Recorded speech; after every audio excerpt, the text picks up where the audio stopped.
तो राम राम। मैं चंचला देवी अपने चैनल में स्वागत करती हूँ भजन के साथ। अच्छा लगे तो लाइक सब्सक्राइब कमेंट करिएगा।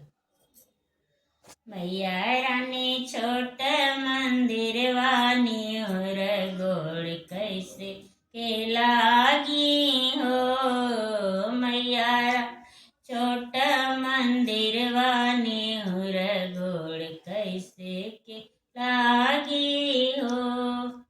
कैसे क लगी मैया कैसे क लागी, कैसे के लगी मैया कैसे के लागी। मैया रानी छोट मंदिरवा नेहुर गोड़ कैसे क लागी हो।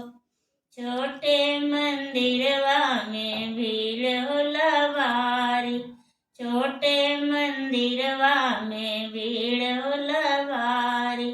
दर्शन भइल जुलुमवा निहुर गोड़ कैसे क लागी हो।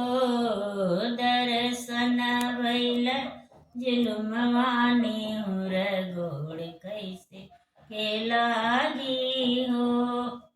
मैया रानी छोट मंदिरवा निहुर से लागी हो।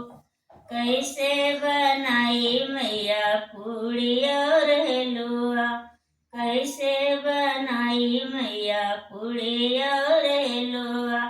गोदिया में छोटा ललनवा निहुर गो कैसे के लागी हो। गोदिया में छोटा ललनवा निहुर गो कैसे के लागी हो। मैया रानी छोट मंदिरवा निहुर गो कैसे के लागी हो। तोके चढ़ाइब मैया नरियर से चुनरी, तोके चढ़ाइब मैया नरियर से चुनरी।